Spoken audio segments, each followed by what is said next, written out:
여러분 한 주일 동안 안녕하셨습니까? 저희 방송에 찾아오신 것을 다시 한번 환영드립니다. 여러분들에게 있어서 가장 중요한 일은 어떤 것입니까? 무슨 일이 여러분들에게 제일 중요하게 느껴지는 일인가요? 어떤 사건이 가장 중요한 사건입니까? 다른 말로 바꾸어 말해서 무엇이 여러분들에게 가장 큰 꿈입니까? 여러분들이 기대하는 일 중에서 무엇이 가장 중요한 일인가요? 여러분, 성경은 말입니다. 인류에게 있어서 최대 소망은 예수 그리스도의 재강림 사건이라고 말씀하고 있습니다.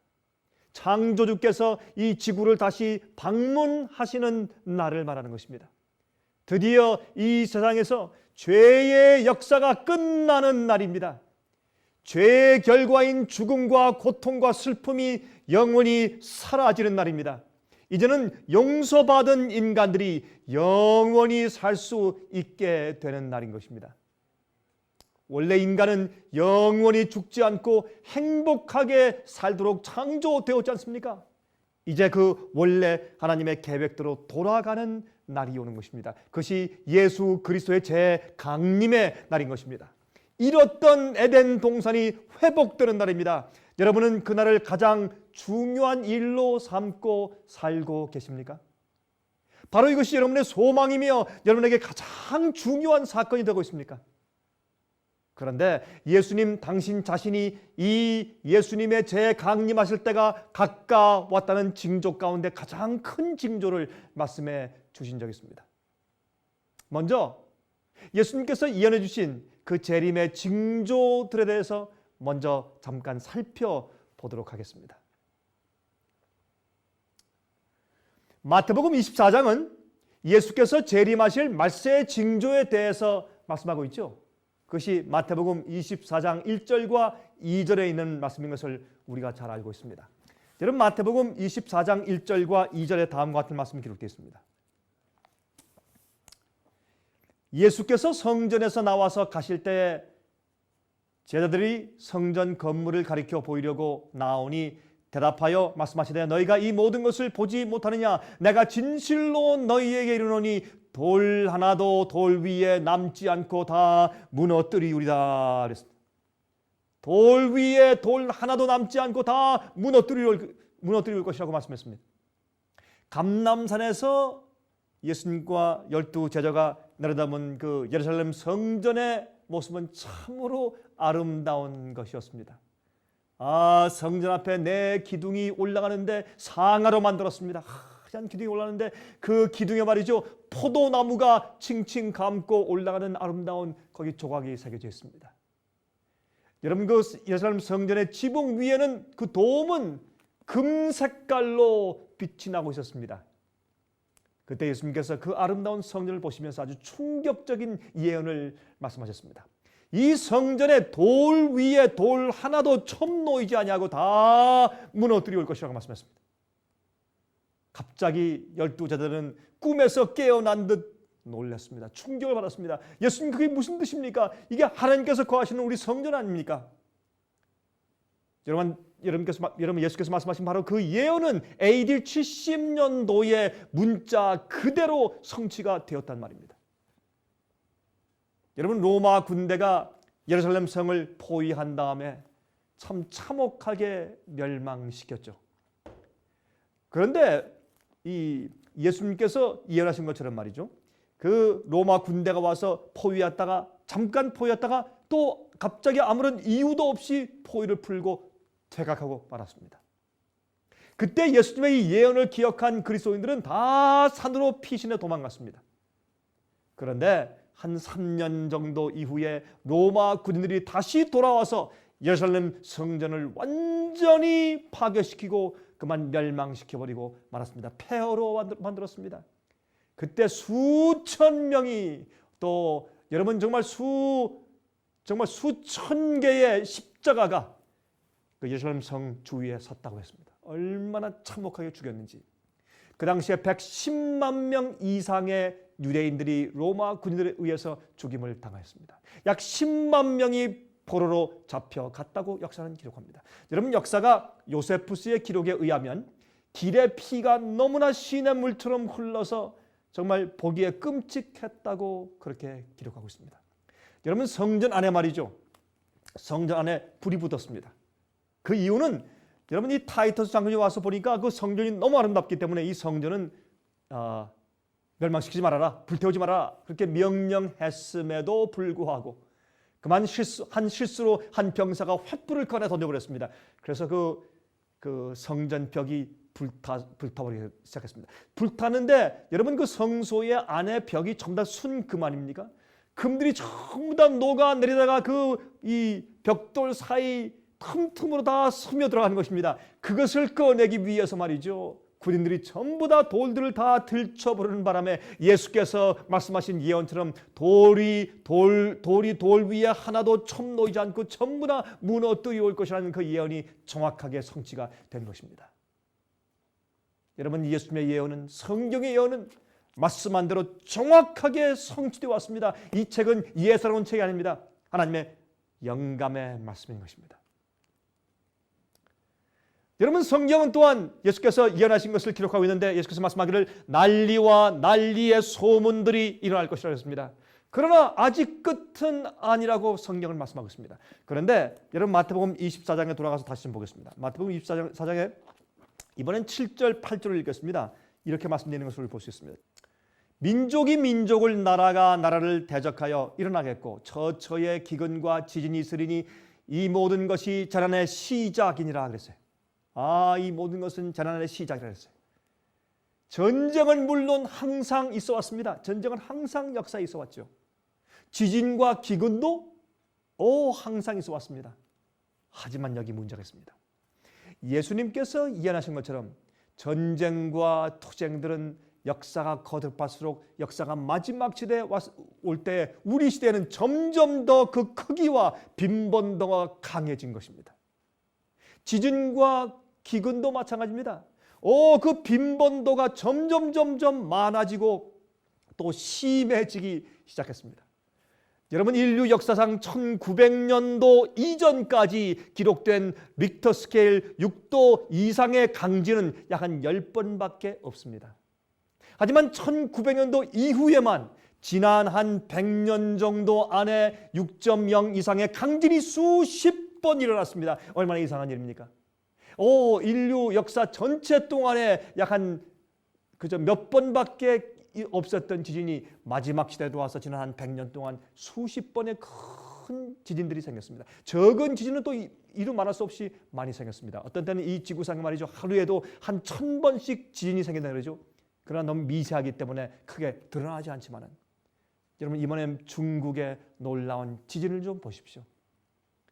현재 세계적인 기근의 현상을 보십시오. 아프리카와 인도와 북한과 중미 등등에서 많은 사람들이 굶어서 어려움 당하는 것을 보십시오.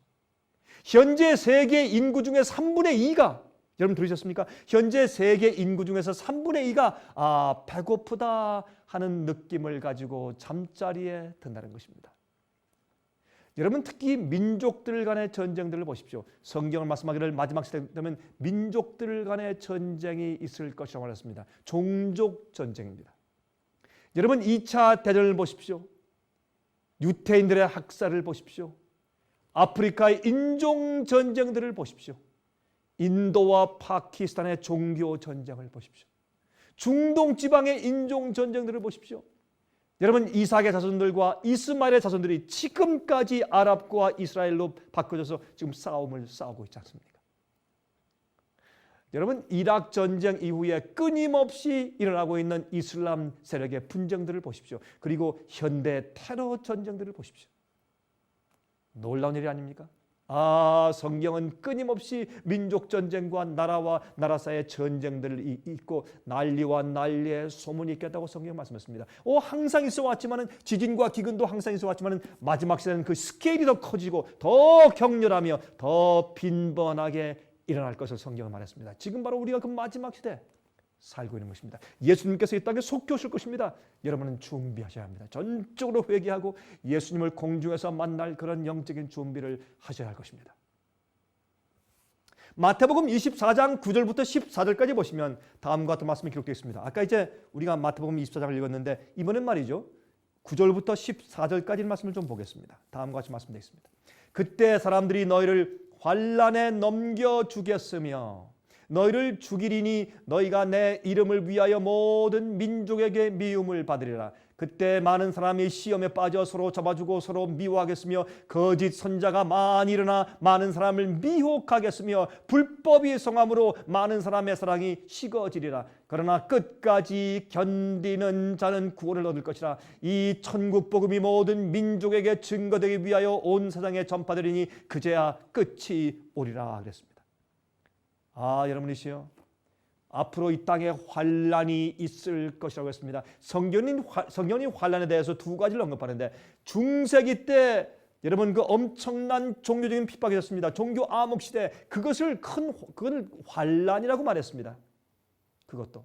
그러나 이제 마지막 시대에 있을 우리가 겪어야 할 환란은 개국 이래로 없던 큰 환란이라고 성경은 말씀하고 있습니다. 여러분 그것을 다니엘서 12장과 요한계시록 7장에 기록하고 있습니다. 앞으로 큰 환란이 올 것입니다. 사랑이 없는 세상이 될 것이라고 했습니다. 왜요? 불법이 성행하기 때문에 너무나 범죄가 심하고 부모를 죽이고 자식을 죽이고 보험 때문에 가족을 죽이고 하는 이런 엄청난 사건이 생기면서 너무 도적이 많고 너무 강도가 많고 너무 사기가 많기 때문에 사람들이 사람을 믿지 못하는 것입니다. 이웃이 이웃을 믿지 못합니다. 가족이 가족을 믿지 못합니다. 그래서 이 불법이 죄가 많음으로 사랑이 식어지는 세상이 될 것이라고 성경을 말씀했습니다. 여러분 천국 복음의 신속한 전파를 좀 보십시오. 성경을 말씀하고 있습니다. 천국 복음이 신속하게 전파될 것이라고. 여러분 사람들이 복음을 다 받아들일 것이라고 말씀하는 것은 아닙니다. 그런 뜻이 아닙니다. 복음이 다 전파된단 말입니다. 복음이 너무나 많이 전파되어서 이 세상 어디에서나 진리를 알고 싶은 자나 성경을 연구하기 위해서 애쓰고 있는 자는 언제든지 어디에서나 복음을 들을 수 있도록 세상에 복음이 다 퍼져 있을 것이라 그 말입니다. 여러분 지금은 그러한 시대입니다. 여러분 가는 곳마다 성경의 홍수 시대입니다. 어느 나라 가서든지 성경을 구할 수 있습니다. 라디오나 텔레비전의 발명으로 인해서 놀라운 복음 전파가 진행되고 있습니다. 물론 라디오와 여러분 텔레비전을 통해서 마귀가 사탄이 크게 사용하고 있습니다. 그러나 하나님께서 복음을 전파하기 위해서 크게 사용하시는 것을 우리가 볼 수 있지 않습니까? 여러분이시여, 지금은 전 그렇게 믿습니다. 이제는 지금은 말이죠, 이 천국 복음이, 이 성경의 복음이, 참된 구원하는 복음이 이 세상에 전부 다 전파되어 있습니다.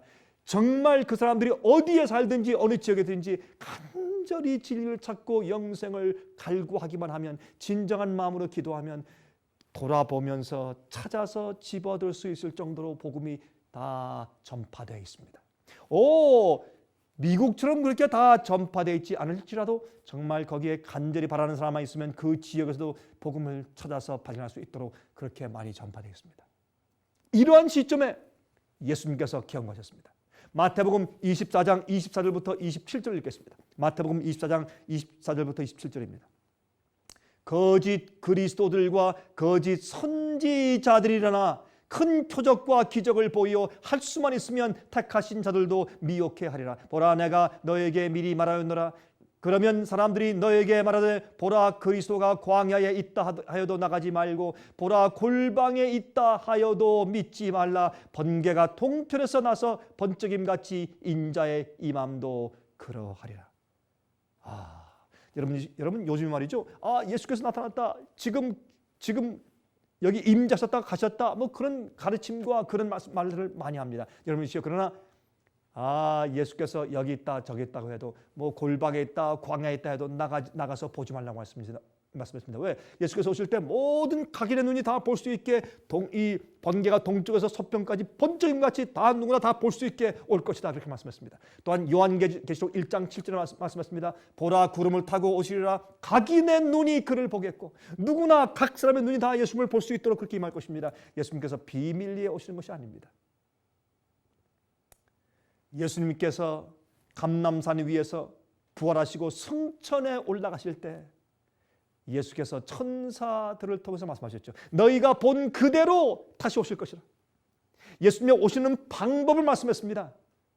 예수께서 눈에 보이도록 누구나 다 볼 수 있게 예수께서 직접 육신을 가지신, 형체를 가지신 분으로 이 땅에 오시는 것입니다. 몰래 어디 잠시 나타나는 것이 아닌 것입니다. 예수님이 오시는 방법에 대해서 성경은 아주 분명하게 설명되어 있기 때문에 우리가 오해하지 말아야 할 것입니다. 또 중요한 한 가지 예언이 있습니다. 이 사실은 많은 그리스도인들이 마치 미처 생각하지 않고 지나치는 부분입니다. 여러분, 마태복음 24장 29절입니다. 이렇게 말씀되어 있습니다. 마태복음 24장 29절에 이렇게 말씀되어 있습니다. 그날 환난 후에 즉시 해가 어두워지며 달이 빛을 내지 아니하며 별들이 하늘에서 떨어지며 하늘의 권능들이 흔들리리라. 참 놀라운 예언이죠. 여러분, 이 예언이 성취되었는데도 불구하고 많은 그리스도인들이 아직 이 문제에 있어서 역사적으로 관심을 갖지 않고 있는 것을 제가 보게 되는 것입니다. 여러분, 실제로 하늘에서 해가 어두워지고 갑자기 낮에 해가 깜깜해지고 밤에 달이 핏빛처럼 붉어지고 또 하늘에서 별이 막 떨어지고 하는 그런 사건들이, 그런 예언의 성취가 이미 이 지구상에 있었습니다. 여러분, 그러므로 정말 이것이 우리에게 무엇을 의미하는지 한번 좀 살펴봐야 할 것입니다. 약 한 1200년 이상의 중세기의 환란 이후에 많은 그리스도인들이 진리를 전하다가 교회의 전통이나 사람들의 권위를 따르지 않고 성경대로 믿고 산다는 이유로 약 한 5천만 명 내지 1억 명이나 순교당해 죽었습니다. 그것이 중세기의 핍박 아닙니까? 그 중세기의 종교 핍박 시대가 끝나고 청교도가 유럽에서 미국으로 피난 와서 살게 되었습니다. 그때 이 미국의 동북부에 그때 주로 이제 피난 와서 그 핍박을 피해서 온 그리스도인들이 주로 모여 살고 있는 미국의 동북부 주들의 그 환란 이후에, 중세기 핍박과 환란 이후에 해와 달과 별의 징조가 이루어졌습니다. 예수께서 말씀하신 그 징조가 이미 이루어졌습니다. 그때부터 이제 곧 예수께서 오시는 말세가 되었구나 하는 것을 사람들이 알게 되었습니다. 여러분, 1780년도 5월 19일이었습니다. 1780년도 5월 19일에 아침 한 10시부터 갑자기 어둠이 들이기 시작했습니다. 대낮인데 햇빛이 떠올라서 환한 대낮인데 갑자기 하늘이 어두워지기 시작했습니다. 바로 한치도 내다볼 수 없는 그런 칠흑 같은 암흑이 덮였습니다. 새들은 다 둥으리로 돌아가고 소들도 닭들도 집으로 돌아갔습니다. 그때 커넥티켓에서 회의하고 있던 미국의 국회의원들도 가슴을 치면서 촛불을 켜고서 집으로 돌아가면서 하나님의 심판의 날이 왔다라고 두려워하면서 돌아갔다고 역사는 기록하고 있습니다. 여러분, 참 흥미있는 그런 기사 아닙니까? 그날 밤에 달이 떠올랐습니다. 그 같은 날 밤에 달이 떠올랐는데 핏빛처럼 붉은 그런 달이 떠올랐습니다. 사람들은 깜짝 놀랐습니다. 정말 성경 예언이 이렇게 전파되고 있구나. 그리스도인들이 주로 모여 살고 있던 그 미국의 동북부 주에 예수님께서 그 징조를 보여주심으로 사람들이 성경 예언에 관심을 가지고 다시 성경을 펼 수 있게 만들어주신 것입니다. 그런데 1833년도입니다. 1833년도 11월 13일 날 미 동북부주에 또 이상한 일이 생겼습니다. 밤에 자정을 지나서부터 새벽까지 이 유성우 별들이 떨어졌는데 지금까지 그런 일이 없었습니다. 한 시간에 약 한 20만 개씩 정도의 유성들이 떨어졌습니다. 수십만 개가 떨어졌습니다. 말세가 되었다고 준비하는 징조가 생긴 것입니다. 사람들이 깜짝 놀랐습니다. 그때 신문들도 마치 무화과 나무에서 선과실이 떨어지는 것처럼 대풍에 흔들려서 떨어지는 것처럼 그렇게 우두두 떨어졌다고, 그렇게 성경은 성경의 표현을 인용해서 신문들은 그렇게 보도했습니다. 여러분, 그런데 그것은 국부적인 예언 성취라고요?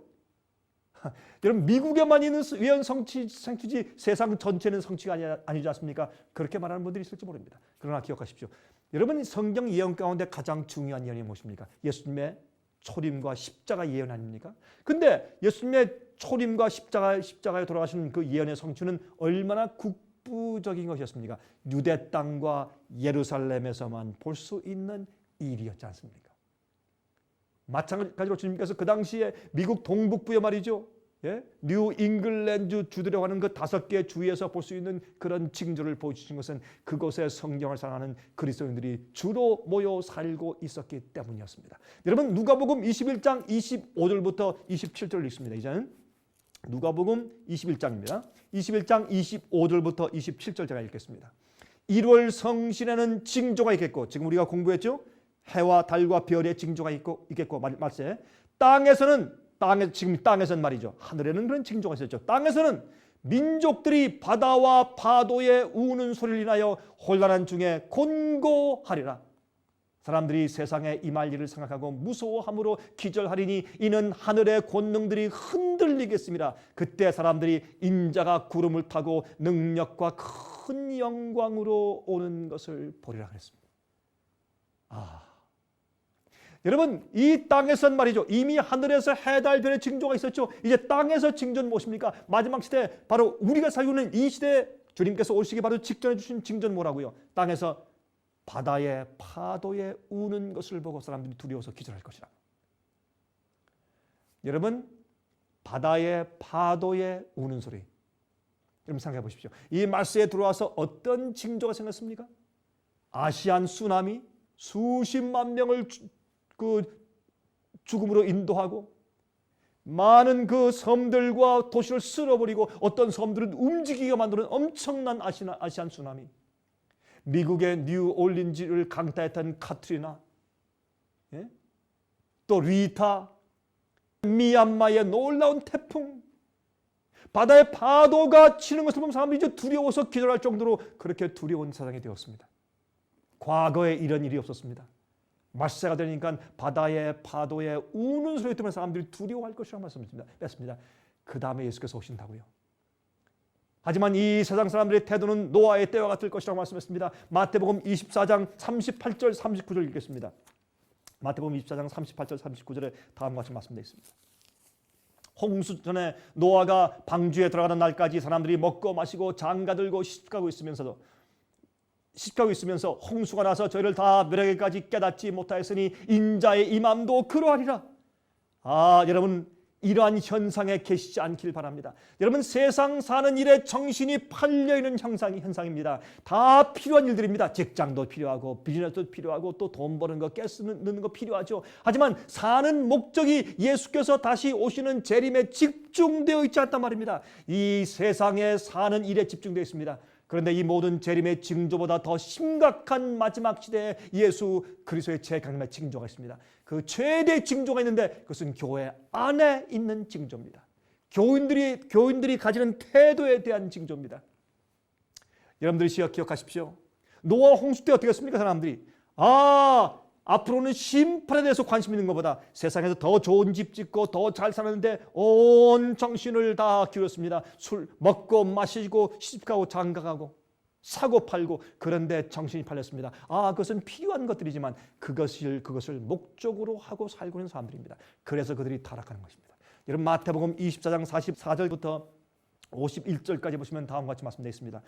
이러므로 너희도 예비하고 있으라. 생각지 않은 때 인자가 오리라. 충성되고 지혜 있는 종이 되어 주인에게 그 집사람들을 맡아 때를 따라 양식을 나눠줄 자가 누구뇨? 주인이 올 때 그 종이 이렇게 하는 것을 보면 그 종이 복이 있으리로다. 내가 진실로 너희에게 이르노니 주인이 그 모든 소유를 저에게 맡기리라. 만일 그 악한 종이 마음에 생각하기를 주인이 더디 오리라 하여 동무들을 때리며 술 친구들로 더불어 먹고 마시게 되면 생각지 않은 날 알지 못하는 시간에 그 종의 주인이 이르러 어미 때리고 외식하는 자에 받는 율에 처하리니 거기서 슬피 울며 이를 갈미 있으리라 그랬습니다. 무슨 말입니까? 예수님의 재림의 징조 중에서 가장 마지막 징조입니다. 가장 최대 징조는 교회 안에 있는 그리스도인들이 예수님의 재강림을 그렇게 사모하며 기다려야 할 그 그리스도인들이 말이죠. 예수께서 더디 오신다고 예수님의 재림을 기다리지 않는 데 있다는 것입니다. 항상 예수님께서 곧 오신다고 말했지만 아직까지 오시지 않았는데요 그렇게 말하면서 재림을 기다리지 않는 태도입니다. 또한 더 나아가서 예수님이 속히 오실 것이라고 말하는 사람들을 자기 친구들과 함께, 술 친구들과 함께 때린다고 했습니다. 그들을 핍박하고 못 살게 구는 것입니다. 여러분들이시여, 지금은 주인이 생각지 않은 때 갑자기 임할 때입니다. 깨어서 준비할 때입니다. 여러분, 주인이 속히 오지 않는다고 생각하는, 예수께서 속히 오신다고 생각지 않는 자들은 그들은 악한 종이라고 말했습니다. 준비하지 않은 자입니다. 술 친구들과 더불어 먹고 마시고 예수님의 재림에 대해서 관심을 가진 자들을 핍박한다고 했습니다. 그들은 세속적인 자들과 사귀며 놀고 있는 것입니다. 예수님 속히 오신다고 말하면 핍박을 받는 시대에 살고 있어요. 예수님 속히 오신다고 말해보십시오. 극단이라고 말합니다. 마귀는 극단자들을 미리 동원해서 사회에 무리를 많이 일으켜 놓았기 때문에 세상의 종말이 가까워 왔다고 말하면 세상에 이상한 광신으로 몰리는 시대가 되었습니다. 하지만 이때 누가 과연 때를 따라 양식을 나눠주는 지혜 있는 종이 되겠습니까? 그냥 양식이 아닙니다. 때를 따라 맞는 양식, 현대 시대에 맞는 그 시대의 기별. 오늘은 예수께서 속히 오시기 때문에 우리가 정말 회개하고 성품을 준비하고 하늘 가서 거룩한 존재와 살 수 있는 그런 품성을 준비해야 된다고 가르쳐야 할 시대입니다. 그것이 때를 따라 맞는 오늘날의 양식입니다. 여러분은 어떤 태도를 가지고 살고 있습니까? 예수께서 곧 오십니다. 세상의 욕심과 죄에 빠지지 마십시오. 주님 속히 오십니다. 준비하십시오. 예수님의 오시는 최대 징조가 믿지 않는 많은 사람들이 그리스도 교회 안에 있으면서 그 징조를 보여주고 있습니다. 준비하십시오. 주님 속히 오십니다. 제가 다음 주 시간 다시 뵙겠습니다. 안녕히 계십시오.